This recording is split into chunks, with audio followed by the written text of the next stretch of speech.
What happens when a 17-year-old walks into Judge Caprio's courtroom grinning, rolling his eyes, and treating justice like it's a joke while three injured people sit only a few feet away?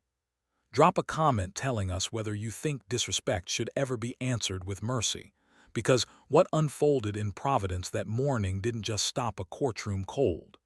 It changed a life. Hit that subscribe button if you believe the right words, spoken at the right moment, can do more than punishment ever could. Like this video if you believe respect matters more than image, more than pride, and more than whatever someone is trying to prove. Share this with someone who needs to see what happens when arrogance collides with accountability. Because before this hearing was over, a teenager who thought he had everyone fooled would come face to face with the one thing he never expected to hear from a judge. It was Thursday, October 17, 2025, at exactly 8:42 in the morning when case number MV 2544192 was called inside Providence Municipal Court at 25 Dorrance Street. The courtroom was already packed. Fluorescent lights buzzed overhead. Old wooden benches creaked every time someone shifted. A clerk's keyboard clicked in quick bursts near the front. The bailiff, Sergeant Mark DeLuca, stood with his hands folded, scanning the room in that calm way officers do when they know trouble can start with nothing more than a bad attitude. And Trouble walked in wearing a black Nike Tech fleece hoodie, red Amiri jeans, fresh Jordan 4 breads, and a look on his face that said he thought the entire room was beneath him. His name was Malik Warren, 17 years old, tall, broad-shouldered, sharp cheekbones, diamond stud in his left ear, a silver chain tucked into his shirt, the kind of swagger that looked practiced like armor he had polished for years. He didn't look nervous. He looked bored. He didn't glance at the woman in the wrist brace on the second row. He didn't look at the man with the folded incident report in his lap. He didn't acknowledge the coffee vendor with the healing burn wrapped under a clean white bandage. He just leaned back, crossed his arms, and whispered to the friend who'd come with him, "This is about to be a waste of time." The whisper wasn't quiet enough. Several people heard it. One of them was Judge Frank Caprio. If you've ever watched someone walk into a serious moment like they're untouchable, tell us in the comments what you think is really hiding behind that kind of confidence. Judge Caprio didn't react right away. That was the first thing everyone noticed. He looked down at the file. He adjusted his glasses. He let silence gather in the room the way only experienced judges can. Not awkward silence, powerful silence, the kind that makes people hear themselves. Then he looked up. "Good morning, Mr. Warren." Malik barely moved. "Morning." "No, Your Honor." No respect. Just one word tossed into the room like he was answering a cashier at a gas station. A few heads turned. A woman in the gallery muttered, "Oh boy." The clerk, Denise Fallon, read the charges into the record in a steady voice. Reckless driving in a posted school zone, failure to obey a crossing signal, unsafe lane change resulting in property damage, disrespectful conduct toward an officer during a lawful stop. The incident date was September 29, 2025. The location was the intersection of Broad Street and Thurbers Avenue in South Providence. The vehicle was a midnight blue 2013 Infiniti G37 coupe registered to Malik's cousin, Darnell Pierce. Judge Caprio looked at the teenager. "Do you understand the allegations against you?" Malik shrugged. "Yeah, but they're making it bigger than it was." That landed badly. Not because of the words alone, but because of where they landed. 10 feet from Maria Alvarez, age 63, who had spent 19 years helping children cross that same street every school morning. 10 feet from Omar Patel, 27, who sold coffee and breakfast sandwiches from a chrome pushcart because it was the fastest way to help his parents pay the mortgage on their small home off Prairie Avenue. 10 feet from Terrence Doyle, 39, a plumber and single father whose 8-year-old daughter still refused to walk near the curb after what happened that morning. and Malik was saying they were making it bigger than it was. The outrage in that room started low, a breath, a murmur, a shift on the benches. Then it rose. Judge Caprio raised one hand, and the room settled. "Mr. Warren," he said, calm as still water, "this court will decide how big it was, not you." That was the first line people would repeat in the hallway later. Court is not a stage, son, it's a mirror. He didn't say it yet, but everyone would feel it before the hearing was done. Malik rolled his jaw. "I'm just saying nobody died." The room froze. You could actually hear someone inhale in the gallery, a sharp, shocked sound. Sergeant DeLuca straightened. "Den." Issei Fallon stopped typing for one beat too long. Judge Caprio folded his hands. "That," he said softly, "is not the standard." And right there, before a single video was played, before a single witness spoke, everyone in the room knew this hearing had changed. Because when a teenager says nobody died as if that should lower the temperature, what he's really admitting is something worse. He sees harm only if it reaches the absolute limit. He doesn't see fear. He doesn't see bruises. He doesn't see sleepless nights. He doesn't see little kids waking up crying. He sees an exit. Like this video, if you believe there are moments when one sentence tells you everything about a person's mindset. Judge Caprio nodded toward the prosecution table. The city attorney, Laura Mendes, stood and introduced the evidence packet. She was compact, composed, and precise.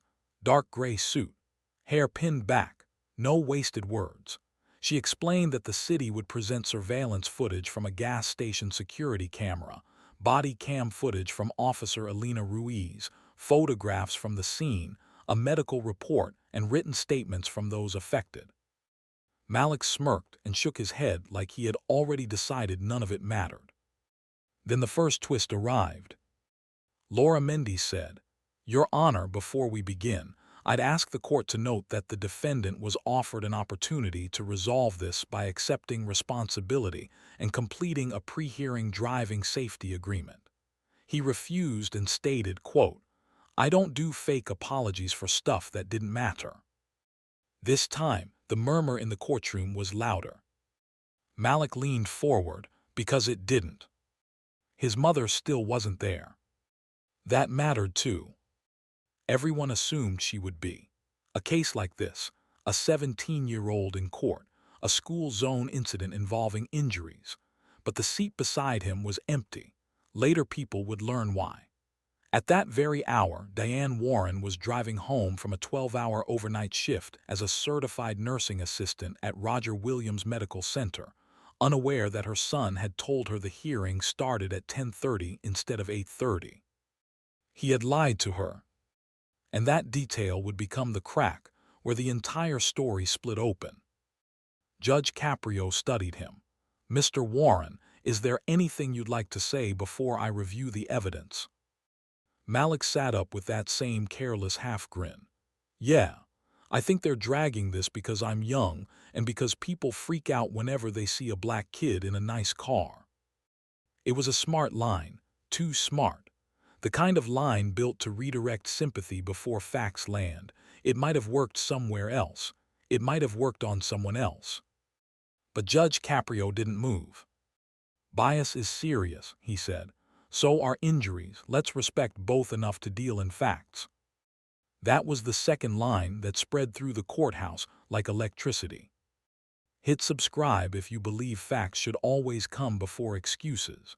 Because what the clerk played next wiped that grin right off Malik's face for the first time. Denise Fallon clicked the monitor. The screen turned blue, then grainy black and white, then stabilized into a wide-angle surveillance view from the Sunoco station on the corner of Broad Street. Timestamp: 7:41:12 a.m. A wet morning. Recent rain. School zone lights flashing. Cars moving slow. A crossing guard in a reflective vest stepping into the crosswalk with a stop paddle lifted. Children on the curb under bright backpacks. One little girl holding an adult's hand. Then, from the left edge of the frame, the infiniti came in too fast. Not maybe too fast, not sort of too fast, too fast. It cut around a line of stopped cars by swinging into the wrong lane, fishtailed slightly on the wet pavement, clipped the orange base of the crossing sign, and sent Maria Alvarez stumbling backward. Her stop paddle flew from her hand. Omar Patel's coffee cart jolted hard as the car's mirror caught the corner of it, tipping two silver canisters. One burst open. Steam clouded the camera for half a second. Terrence Doyle lunged and yanked his daughter Zoe so sharply off the curb that both of them dropped to one knee. The entire room watched in silence. On screen, the car stopped 30 feet ahead. For 2 seconds, nobody moved. Then everyone moved at once. Maria reaching for her wrist.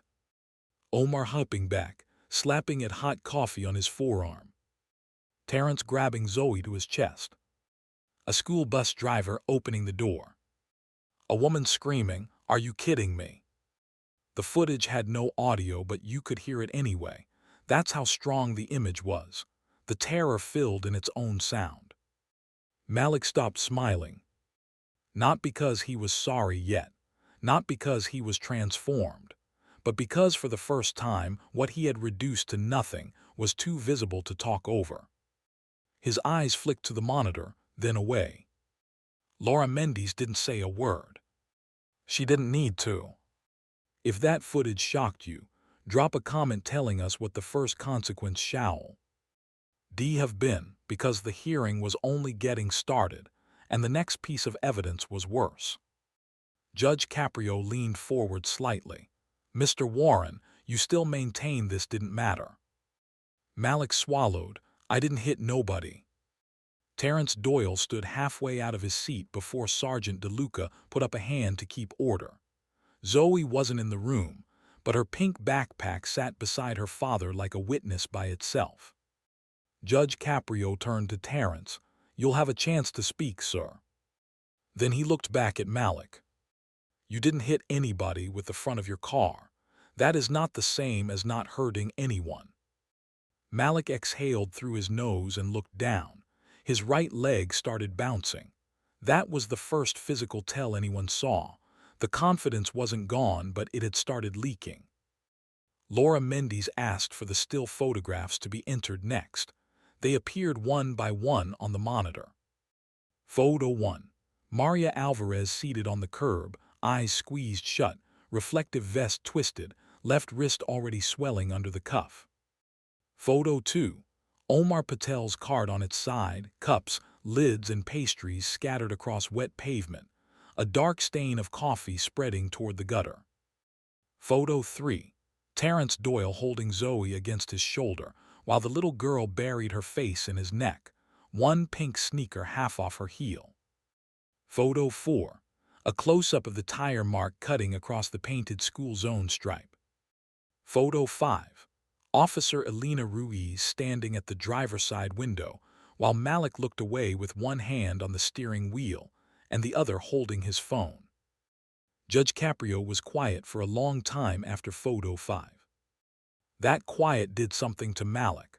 Silence from angry people can make you defensive. Silence from disappointed people can make you feel smaller than you want to admit. He looked around the courtroom as if searching for one face on his side. His friend didn't meet his eyes. The older woman in the gallery with the church hat was staring at him like she wanted to march him straight back to childhood. Then the doors at the back of the courtroom opened. Diane Warren entered in navy scrubs, a gray cardigan and white sneakers, carrying the exhaustion of a woman who had spent the night changing bedsheets, lifting patients, and answering bells that never stopped ringing. Her hair was tied back in a rushed bun. There was a faint mask line still marking her cheeks. She looked from the bench to her son to the screen and immediately knew something was terribly wrong. "Malik." He didn't answer. "Ms. Warren," the clerk said quietly, guiding her to an empty seat. Diane sat down, breathless. "I thought this started at 10:30. No one spoke. She turned slowly toward her son. That was when the second shock of the morning landed. Not a video, not a report, just a mother realizing in public that her child had lied to place distance between himself and accountability. Judge Caprio noticed it. Everybody noticed it. And something shifted again. Because arrogance is one thing when it stands alone, but when you see the people carrying its weight, the story deepens. Suddenly it isn't just about attitude, it's about the trail of damage behind it. Judge Caprio said, "We'll continue." Laura Mendes requested the body cam footage. And if you think the surveillance video was bad, wait until you hear what came out of Malik's own mouth just minutes after the incident. The screen changed. The angle became shaky, closer, harsher. Audio crackled. Officer Elena Ruiz's body cam showed the aftermath from street level. Sirens in the distance. Steam rising from the spilled coffee. Maria Alvarez seated against the pole. A child crying somewhere off camera. Officer Ruiz approaching the infinity. She was 34, 6 years on traffic enforcement, known in the district for keeping her voice measured even when people were losing theirs. You could hear that in the footage. Firm, professional, no drama. Driver, turn the vehicle off and place both hands where I can see them. Malik, younger looking in the footage but wearing the same chain and same expression, leaned back with one hand still holding his phone. I already stopped. Turn the vehicle off. He clicked his tongue. You act like I robbed a bank. Turn the vehicle off. He did, finally, but not before letting the engine rev once more as if the machine itself were part of the performance. Then came the line. Officer Ruiz asked, "Do you understand you entered an active school zone and nearly struck pedestrians?" And Malik laughed. Not a nervous laugh, not disbelief, a real laugh. Nearly isn't actually, though. In the courtroom, Diane Warren covered her mouth. Even people who had already seen the footage winced hearing it with audio. Officer Ruiz continued, "Step out of the vehicle." "What for?" "Because your driving was reckless and people were injured." "Injured from what? Drama." There it was, the word drama. That one word hit Maria Alvarez like a slap. Her chin dipped. Her face tightened. Omar Patel looked down at his wrapped arm. Terrence Doyle muttered, "Unbelievable." Judge Caprio's expression stayed calm, but his eyes changed. Warmer people sometimes have the most terrifying disappointment because you know how much humanity you've just refused. On the footage, Officer Ruiz guided Malik to the curb. He kept glancing at his phone, trying to smirk past the seriousness of the moment. Then bodycam audio caught something else. Off camera, a little girl's voice, shaky and crying. "Daddy, is he gonna do it again?" That was Zoe. 8 years old. She wasn't asking if anyone was hurt. She wasn't asking if the car was damaged. She was asking if the driver was going to do it again. The courtroom went dead silent. Every person there understood the size of that sentence. Children measure danger in repetition. Adults measure it in policy and penalties. But children ask the pure question, will it happen again? And suddenly the whole room wasn't just watching a traffic case. They were watching fear take shape. Like this video, if you believe the real damage people cause, is often the part that never appears on a bill. Officer Ruiz's footage continued. Paramedics wrapped Maria's wrist. Omar rinsed his forearm under bottled water from a bystander. Terrence carried Zoe to the sidewalk. Malik kept saying variations of the same thing. "It's not that serious. I barely touched anything. Everybody wants a payday." Then Officer Ruiz asked for his license. He handed it over with a shrug and said, "My cousin gets tickets all the time. Nothing happens." That line was poison in a courtroom. Because it told Judge Caprio something important. Malik didn't just think he could escape this. He thought the system itself was hollow. He thought law was theater, consequences were temporary, and adults were only pretending to care. When the body cam clip ended, no one moved. Diane Warren sat stiff as stone. Then she whispered, Not to the judge, not to the room, but to herself. You said nobody got hurt. Malik finally turned toward her. For the first time that morning, he looked young. Ma. She cut him off without raising her voice. You lied. 3 letters, 1 truth. It landed harder than any speech had so far. Judge Caprio waited. That patience was part of what made the moment feel bigger. He wasn't rushing toward punishment. He was allowing reality to arrive fully. Laura Mendes called her first witness. Maria Alvarez stood slowly, one hand bracing the bench as she rose. She was 63, Puerto Rican, silver hair pinned neatly back, reflective vest folded over her lap. Even in court clothes, she still looked like a crossing guard, like someone built around routine and responsibility. Her left wrist remained in a beige brace. She walked carefully to the front, was sworn in, and sat. Her voice was soft, softer than most people expected. I work mornings at the school crossing because I like to be there before the kids get there, she said. Some of them don't smile for nobody else that early. A few people in the gallery smiled at that despite everything. She explained that she had worked the corner at Broad and Thurber's since 2006. She knew the names of dogs and siblings and who liked dinosaurs and who needed extra encouragement on Mondays. She carried cough drops in her pocket for teachers. She kept spare gloves in winter. When parents were late, she stayed until every child got inside. On September 29, she saw the line of cars stop as they were supposed to. Then she saw the infiniti swing around them. I put up my sign, she said. I looked right at him, he looked right at me. I know he did. Then he went around anyway. Judge Caprio asked, "What happened to you physically?" Maria lifted her braced wrist. Sprain, deep bruising. They said if I fell another inch different could have been a break because of my age. And how did it affect you afterward? She took a breath. The next day I still went to work, but when a car came a little too fast, I jumped so hard I dropped my whistle. That sentence sat in the air like cold metal. Then she said something nobody expected. I'm not here because I hate him. I'm here because I don't think he understands what fear feels like when you are small and somebody bigger decides you don't matter. Malik stared at the table. That line pierced something. You could see it in the way his jaw tightened. But Laura Mendes wasn't finished. She introduced the medical report from Rhode Island Hospital. Maria's left wrist sprain.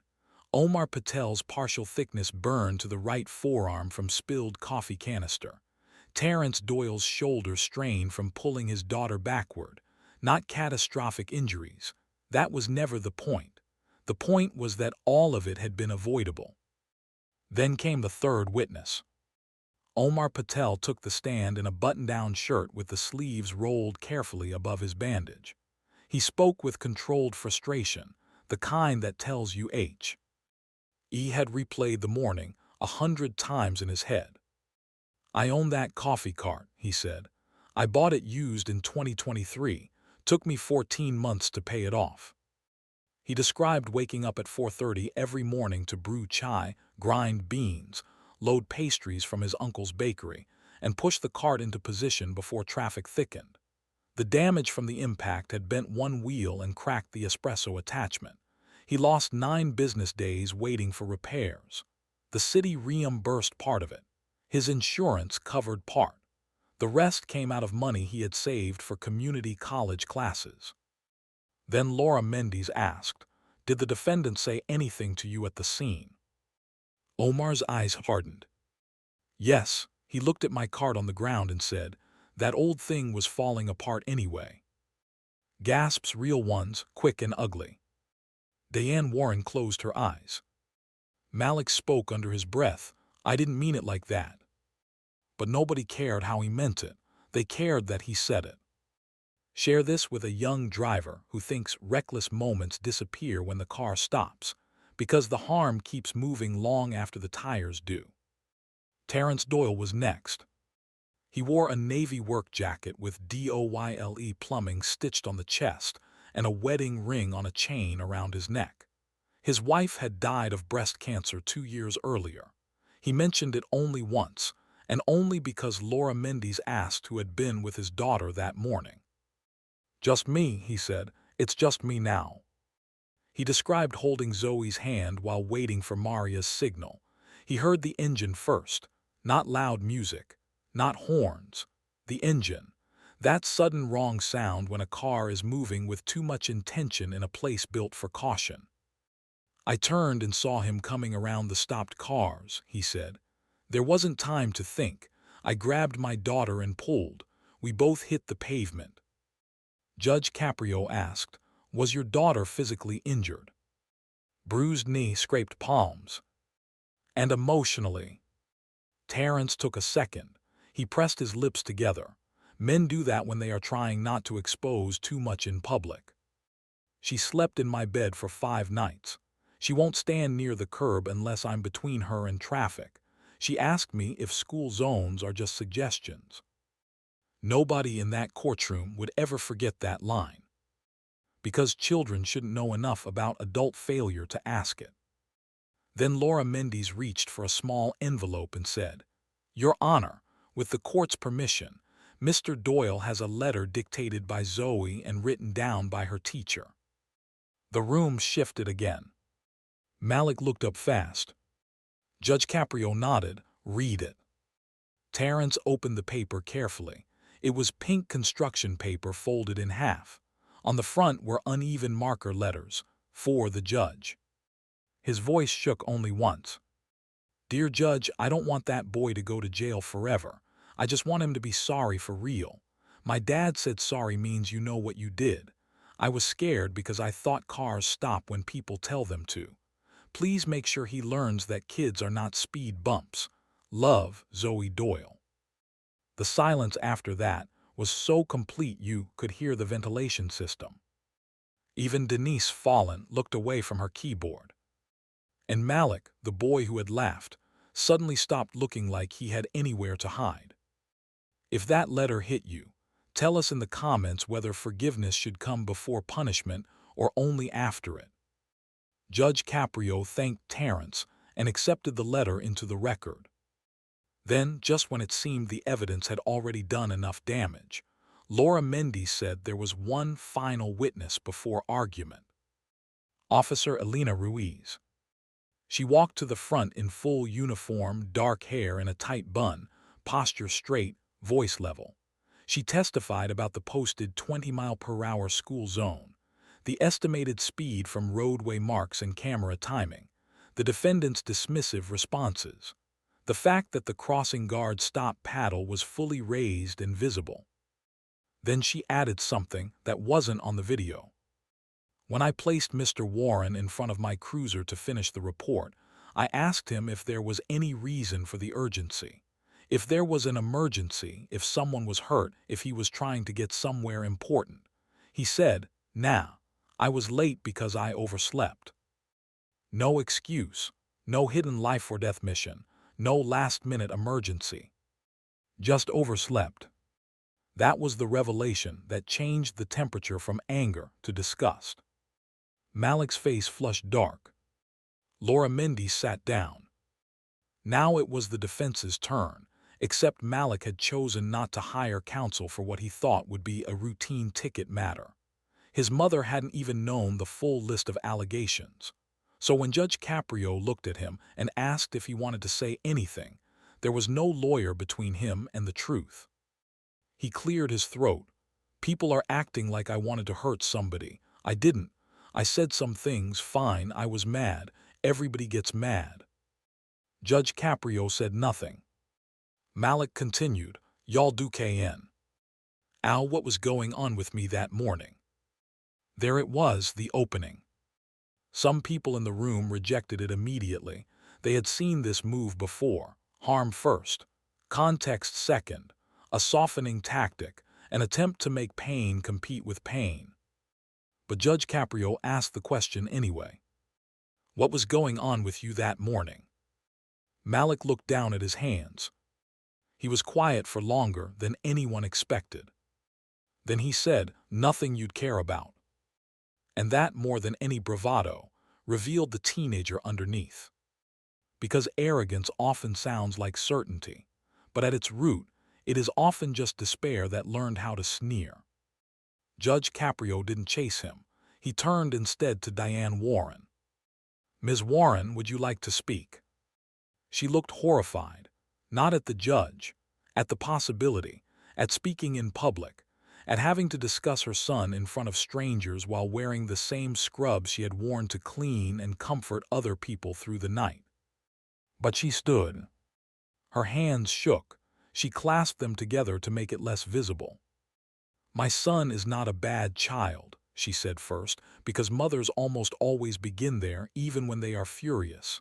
"He is not, but he is acting like one right now." A few people nodded. She explained that Malik had been a strong student until the previous spring. Good with math, played junior varsity basketball, helped his little brother Jordan with homework. After his grandmother, Lorraine Warren, died in March, things shifted. He started staying out late, missing classes, borrowing clothes and money he couldn't explain, posting videos online acting harder than he was at home. Judge Caprio asked, who was his grandmother? Diane's eyes filled immediately. "She raised him as much as I did, maybe more. My mother was the one person he listened to every time." There it was, the first deep crack in the mask. Malik kept staring at the table.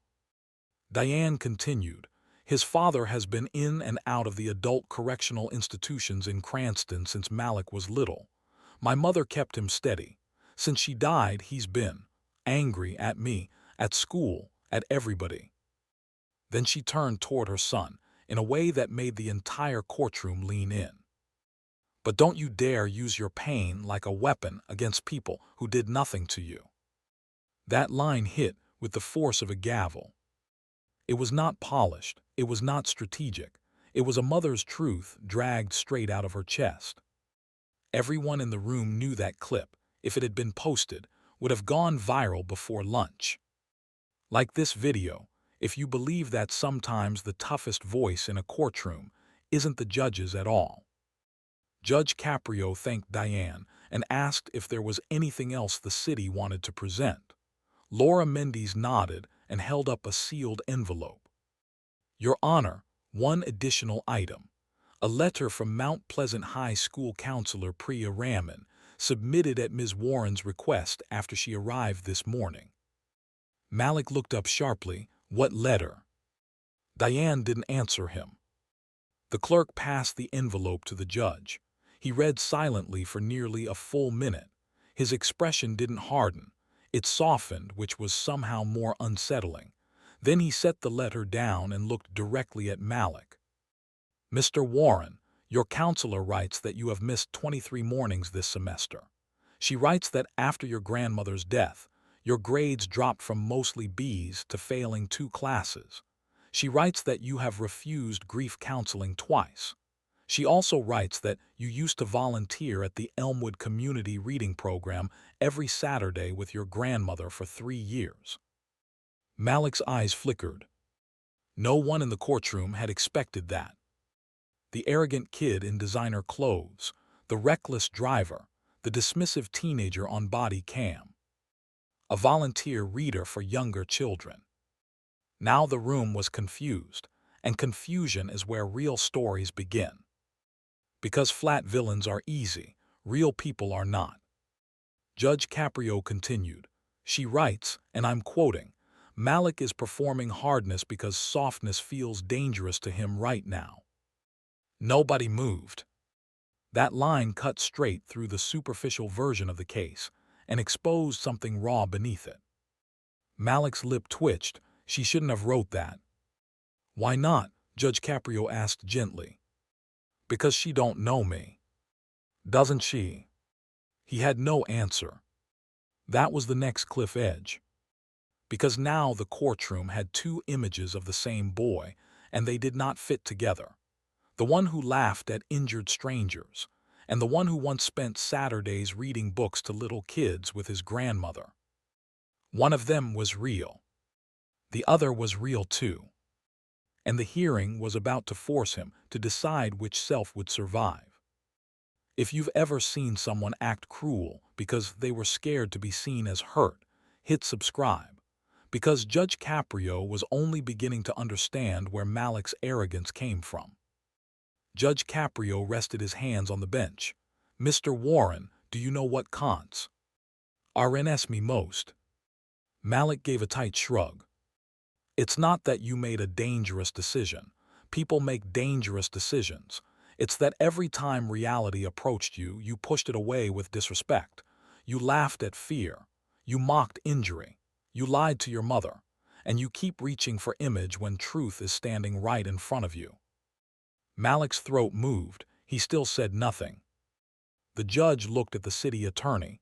"I'd like a brief recess, 10 minutes." The room exhaled all at once. People stood, shoes scraped. Whispers burst open like the pressure had finally been released. Sergeant DeLuca guided witnesses toward the side aisle. Denise Fallon gathered documents. Laura Mendes spoke quietly with Officer Ruiz. Malik stayed seated. Diane remained beside him, rigid with anger and heartbreak. No phones were allowed out in the courtroom, but in the hallway people were already speaking in that hushed, electric way they do when they know they have just seen the beginning of something unforgettable. The woman in the church hat said, "That judge sees right through him." A young man near the back said, "If the kid doesn't wake up now, he never will." But the biggest surprise of the recess happened near the vending machines. Maria Alvarez approached Diane Warren first. Not Malik, his mother. "I'm sorry," Maria said softly, "for all of it." Diane looked stunned. "No, I'm sorry." Maria shook her head. No mother should be blindsided in a courtroom. That kindness almost broke Diane in half. She started crying then, quietly, with one hand over her mouth. The kind of crying exhausted people do when they're too tired to perform it. Malik saw it from across the hall. And for the first time that entire morning, arrogance left his face completely. He stood, took one step toward them, then stopped. "Why?" "Because it is easier to argue with anger than to stand inside undeserved kindness. Anger lets you fight. Compassion forces you to feel." Then came another twist. Maria looked at Malik and said, "I know your grandmother." The hallway stopped. Malik blinked. "What?" "Lorraine Warren, Lottie. She used to come by St. Anthony's food pantry with books for the children's shelf. You were with her, tall boy with the chapter books." He stared at her. "I remember because you read out loud to my grandson one afternoon when he was too shy to sit with the others." Now even Diane was looking at Maria like she had unearthed something sacred. Malik's voice dropped. "That was years ago." "Yes," Maria said, "but I remember." That changed everything. Not the facts, not the injuries, not the disrespect, but the meaning. Because suddenly Maria wasn't just a victim. She was a witness from before the mask. And Malik, who had spent the entire morning acting like nobody in that room knew him, had just been recognized by the person he hurt. Share this with someone who thinks people are only their worst day, because the hearing that followed became something nobody expected. When court resumed at 9:27 a.m., the air felt different, heavier but clearer. Judge Caprio returned, glanced over the file once more, then called the room to order. "Mr. Warren," he said, "I'm going to ask you again if there is anything you wish to say, and this time I want you to answer as if your life, not just this case, depends on it, because sometimes it does." That line landed like a bell. Malik rubbed his palms on his jeans. His confidence had narrowed to fragments now, short breaths, tension in the neck, eyes not quite lifting all the way. He began with what sounded like another defense. "I'm not the only person who drives like that." Judge Caprio waited. Malik swallowed and tried again. "I mean, people speed through there all the time." Still nothing from the bench. Then the boy finally said the word he had been avoiding all morning. I know I was wrong. It wasn't enough. Everybody knew it wasn't enough, but it was the first honest brick in the rebuilding. Judge Caprio asked, wrong about what? Malik's eyes moved toward Maria, then Omar, then Terrence. His shoulders dropped just a little. I was wrong to go around those cars. I was wrong to laugh. I was wrong to talk to the officer crazy. And I was wrong to lie to my mother. Judge Caprio nodded once. Why did you laugh? The question startled him. Not what did you do, why did you laugh? Malik looked trapped by it. Because a lot of people can admit an action. Very few can explain the ugliness they wrapped around it. I don't know, he muttered. Judge Caprio leaned forward. Try. The room went still again. Malik's voice came out lower than before. Because if I acted like it was serious, then it was serious.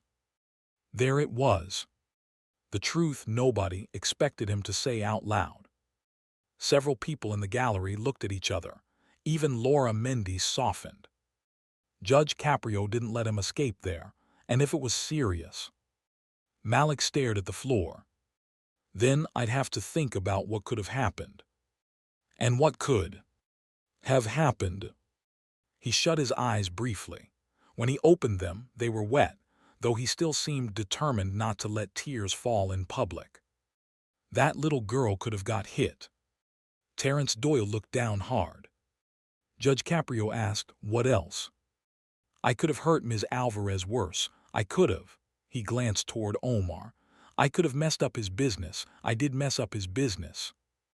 Judge Caprio asked one more question, and it was brutal because of how simple it was. Then why should this court trust you? No answer. Not because he didn't have one. Because all the easy ones were dead. No one in that room could save him with a clever phrase now. Not race, not youth, not grief, not style, not attitude. Trust could only be rebuilt in one material truth. Diane Warren's eyes filled again. Maria Alvarez clasped her brace. And Judge Caprio, in that calm voice people would replay in their minds for months, said, Mr. Warren, you have two roads in front of you. One is to keep performing the version of yourself that gets attention. The other is to become the version of yourself that can be respected. Those roads do not lead to the same place. That was quote number 3 people would write down later. The loudest person in the room is often the loneliest one in it. He didn't say it exactly like that yet, but everyone could feel it approaching. Laura Mendes then made the city's recommendation. 6-month license suspension, maximum school zone fine, restitution for property damage, mandatory driving course, community service. She was not vindictive, she was measured, but the recommendation was substantial. Malik's head snapped up at 6-month suspension. Come on, he said. How am I supposed to get to school, work, my brother's stuff? Judge Caprio's face sharpened for the first time. Consequences are inconvenient. That's why they're called consequences. Another line, another jolt. Malik looked stunned, like he had never considered that accountability was not designed for his schedule. Then came the part that pushed the hearing into entirely different territory. Judge Caprio asked Diane Warren, Ms. Warren, you mentioned your younger son. How old is he? 9. Who gets him to school? I do if I'm off shift. If not, sometimes Malik does, sometimes my neighbor. Judge Caprio nodded slowly. And work? Diane hesitated. Malik stocks shelves 3 nights a week at a market basket in Johnston. Malik looked embarrassed that this had been said out loud. That told Judge Caprio more than the words themselves. He cared deeply how he was seen, even now. Then Diane added something that changed the moral pressure in the room. He gives me half his check for the light bill when he actually goes. Judge Caprio looked at Malik again. So there is responsibility in you. Malik whispered, sometimes. Sometimes is not character, the judge said. Character is what you do consistently, especially when nobody is impressed. That was one of the most shareable lines of the day. Like this video, if you believe a person's real self is revealed in what they do when there's no applause. The judge then asked permission to review one final item from the school counselor's letter. Laura Mendes agreed. Diane agreed. Malik had no choice but to listen. Judge Caprio read aloud. On May 4, after his grandmother's memorial, Malik wrote a one-page reflection for English class. He refused to turn it in for a grade, but I kept a copy because it was the most honest thing I had seen from him all year. In it he wrote, I think people mistake not crying for being strong, but sometimes not crying just means you're scared if you start, you won't stop. No one breathed. Malik's eyes filled completely this time. He wiped them fast and looked furious at himself for doing it. Judge Caprio set the letter down. Mr. Warren, do you know why I asked that to be read? Malik shook his head once. Because I needed to know whether the cruel young man on that body camera was the whole story. He is not, but let me be very clear. Pain may explain behavior. It does not excuse harm. That balance, that exact balance, is why the room stayed with him. He was not letting the boy off. He was not flattening him into a monster either. He was holding both truths at once. The city had its evidence. The victims had spoken. The mother had spoken. The counselor's letter had reopened the buried part of the boy. Now only one thing remained. Judgment. And what Judge Caprio said next would become the 2-minute speech people in that room would never forget. Before we get to that moment, drop a comment telling us this. If you were the judge, would you punish first or try to rescue first? Judge Caprio removed his glasses and set them down. He looked not at the file, but directly at Malik Warren. Stand up. Malik stood. He looked taller than before, but somehow less protected. The judge's voice stayed even. Mr. Warren, I want you to listen to me very carefully. I have sat in this courtroom for many years. I have seen people who were poor, people who were privileged, people who were broken, people who were arrogant, people who were scared, and sometimes people who were all of those things at once. Do you know what they usually have in common when they are headed in the wrong direction? Malik said nothing. They confuse being noticed with being valued. The courtroom was silent enough to hear someone swallow. You came in here dressed to tell the world you don't need anybody. You came in here with the posture of a young man who thinks respect can be demanded by volume, by attitude, by performance. But let me tell you something important. Respect is not something you wear. It is something you practice when no one is clapping for you. Malik stared straight ahead. Judge Caprio continued, and every word seemed to tighten the room. You laughed because laughing made you feel powerful for a minute. But power without conscience is just danger wearing confidence.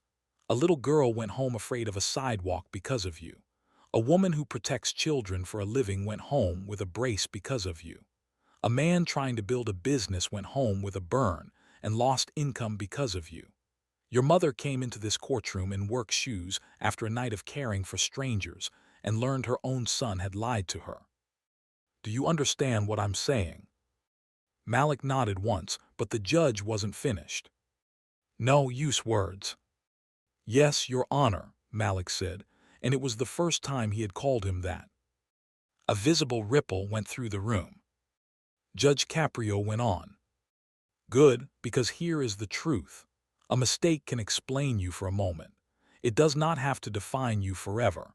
But if you keep dressing up your pain as disrespect, the world will eventually stop trying to understand you and start protecting itself from you.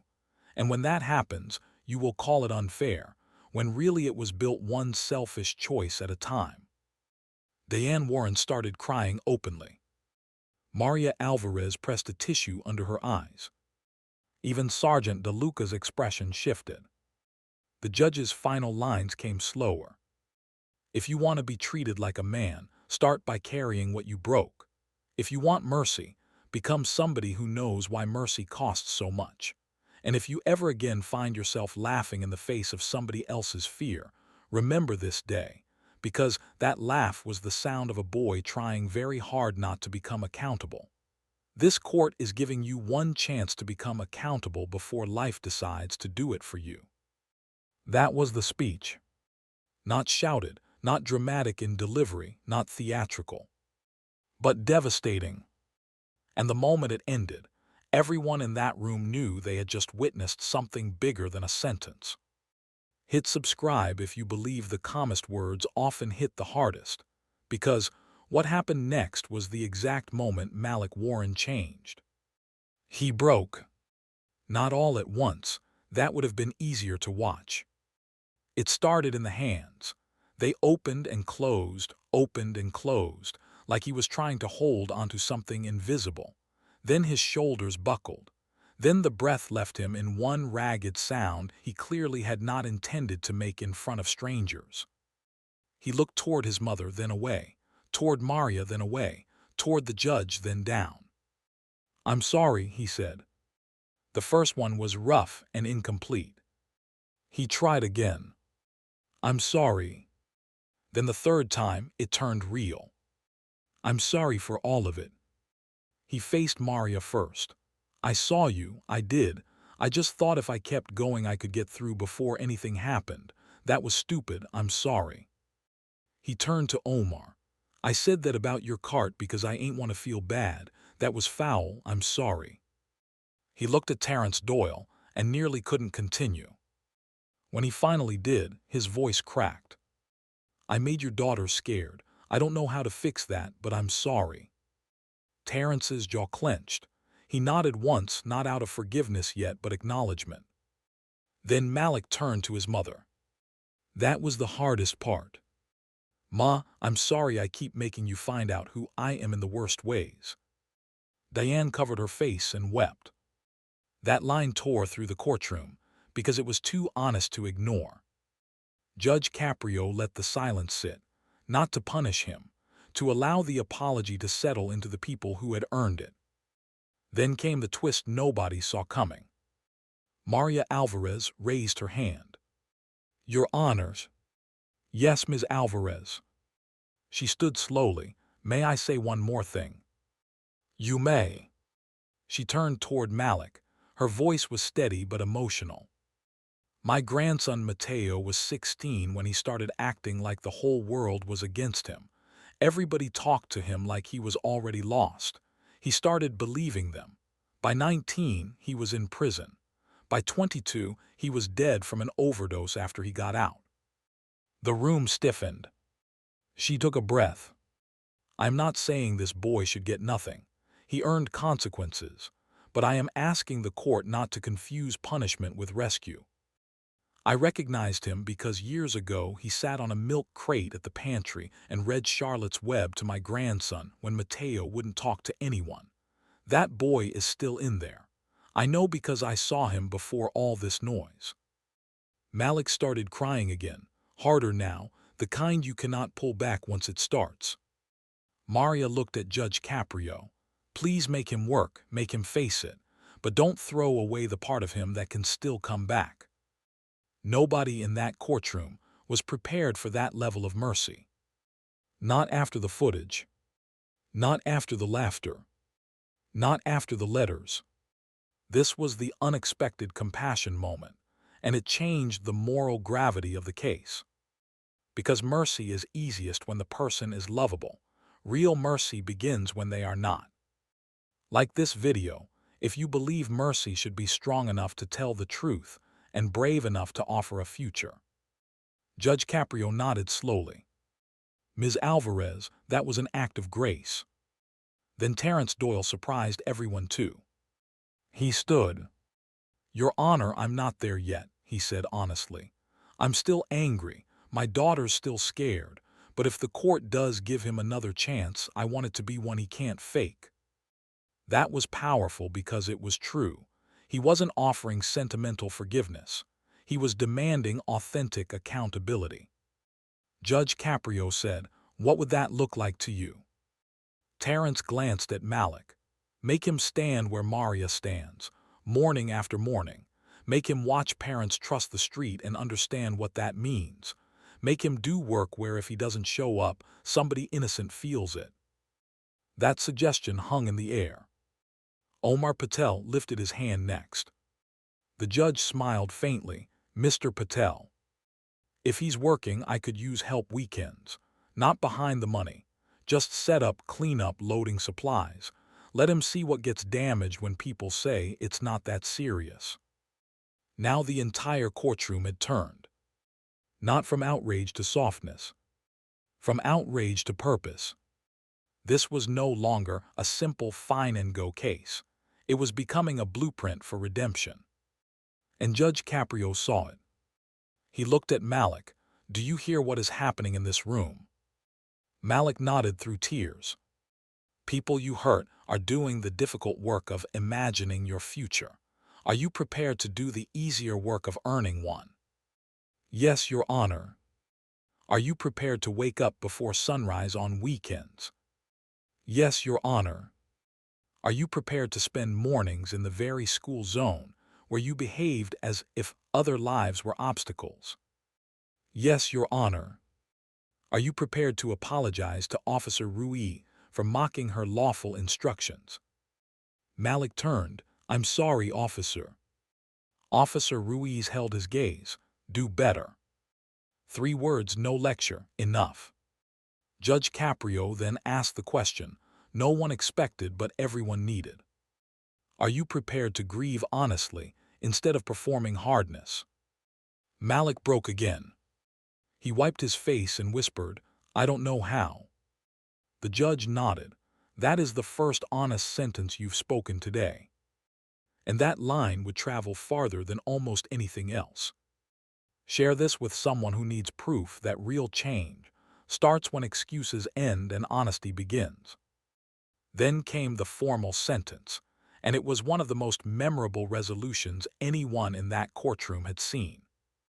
Judge Caprio imposed a reduced but still serious fine, suspended on compliance, restitution in full for Omar Patel's business losses and cart damage, to be paid through wages and monitored installments, mandatory completion of a certified defensive driving program, 90 days of restricted driving privileges limited to school, work, counseling, and family transport, no recreational driving, 120 hours of community service divided between supervised school crossing assistance under city staff approval and non-cash labor support for Omar Patel's weekend setup and breakdown, mandatory grief counseling through a city youth program, a written apology to Maria Alvarez, Terrence Doyle, Zoe Doyle, Omar Patel, Officer Ruiz, and his mother, monthly compliance review for 6 months.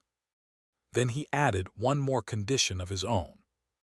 Mr. Warren, once a month for 6 months, you will return to this courtroom with proof of what you have done and what you have learned. Not what you wore, not what you posted, what you learned. Malik nodded, tears still on his face. Judge Caprio's final sentence on the record was this. Mercy is not the absence of consequences. Mercy is consequences with a future attached. That became the quote people repeated most. The bailiff later said he heard 3 different people reciting it in the elevator. The hearing could have ended there, and already would have been unforgettable. But around what felt like the emotional finish line, one last twist emerged, and it made the whole story even deeper. As Denise Fallon organized the paperwork, Diane Warren reached into her tote bag and pulled out a folded envelope. Your Honor, she said shakily, may I put S. Omithing on the record? Judge Caprio nodded. It's not evidence, she said. I just think he needs to hear it. She unfolded the paper. The edges were worn like it had been opened many times before. Her voice trembled. This is a note my mother wrote before she died. She left one for me and one for Malik. He never opened his. Malik looked stunned. What? Diane stared at him. It was in your dresser under those sneakers you care so much about. A few sad chuckles moved through the room. She read, Malik, you came into this world loud. Don't let this world trick you into becoming hard just because it is noisy. You were made to protect, not intimidate. You were made to notice people. If you ever forget who you are, help somebody smaller than you, tell the truth, and come home. That did it. Not just for Malik. For everybody. Maria Alvarez cried openly. Terrence looked away to compose himself. Omar lowered his head. Even Laura Mendes blinked hard and focused on her notes like she was giving herself someplace practical to stand. Malik wept in a way no one could mistake now. No performance, no image, no armor. He bent forward, hands on the table, shoulders shaking. The judge did not rush him. Because sometimes the most dignified thing authority can do is allow somebody to fall apart in front of the truth. Tell us in the comments whether that letter would have changed you. Because what happened in the months after this hearing proved that the courtroom had not witnessed empty emotion. 3 weeks later, at 6:58 a.m., on the same corner of Broad Street and Thurbers Avenue, people noticed a familiar figure in a neon safety vest standing beside Maria Alvarez. Malik Warren. No chain, no hoodie pulled tight around attitude, no phone in his hand. Just work gloves, a city-issued vest, a thermos, and a clipboard. He was early. The first morning, parents stared. Some recognized him from the hearing because local coverage of unusual court moments had already begun buzzing online. Not full viral chaos, but enough. Enough for people in Providence to know about the arrogant teen in Caprio's courtroom. Some expected him to disappear after a day or two. He didn't. He stood there at 7:10, 7:05, then 6:55. He learned the timing of the lights, learned which puddles formed near the curb after rain, learned which younger kids dragged their feet on Mondays and which ones ran if not told twice to wait, learned that school zone duty wasn't standing there. It was vigilance. It was repetitive care. It was responsibility that looked small from far away and enormous up close. Maria did not baby him. On day 2, she said, "Stop waving cars through before you check the second lane." On day 4, she said, "Don't look at your feet, look at the children." On day 6, she said, "Being present is not the same as paying attention." And Malik listened. That was new. On Saturdays he worked with Omar Patel, lifting crates, wiping syrup bottles, carrying the portable battery unit for the espresso machine, loading cups, unloading pastries, taping a loose corner on the menu board, sweeping up after the rush when everyone else had already gotten what they came for and moved on. Omar didn't go easy on him either. Faster. Again. Careful with that hinge. You break what feeds people, you don't get to call it small. Malik listened there too. He paid restitution in installments from Market Basket, and from an extra shift unloading supply trucks at Leonard Pike Auto Body on Allens Avenue, where a family friend agreed to let him work if he showed up on time. Some mornings he nearly failed. One rainy November Saturday he arrived late to Omar's setup, soaked, irritated, looking like the old version of himself was trying to crawl back in.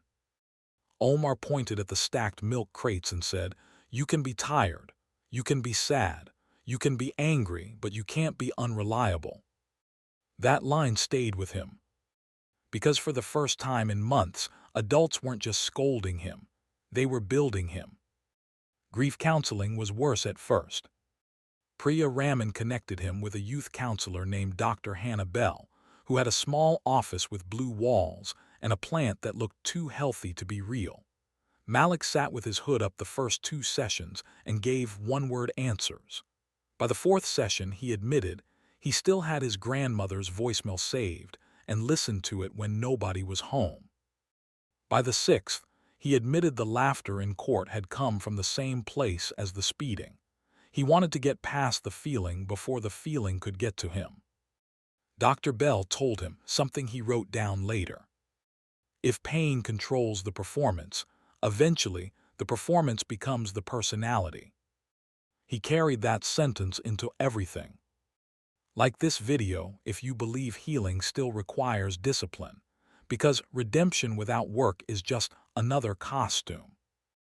At his first monthly review in November, Malik returned to Judge Caprio's courtroom at 8:30 a.m. with a plain black folder. Instead of swagger, he was wearing a clean white button-down, dark slacks, and no jewelry. Diane sat beside him. This time she knew the right time. This time he had picked her up early. Judge Caprio asked for the update. Malik read from notes, voice unsteady but sincere. He reported 38 hours of completed service, full attendance at the driving course, partial restitution paid, 4 grief counseling sessions attended, no new traffic violations, improved school attendance. He had also attached a handwritten apology to Zoe Doyle, which Terrence had agreed to keep until Zoe was ready to read it.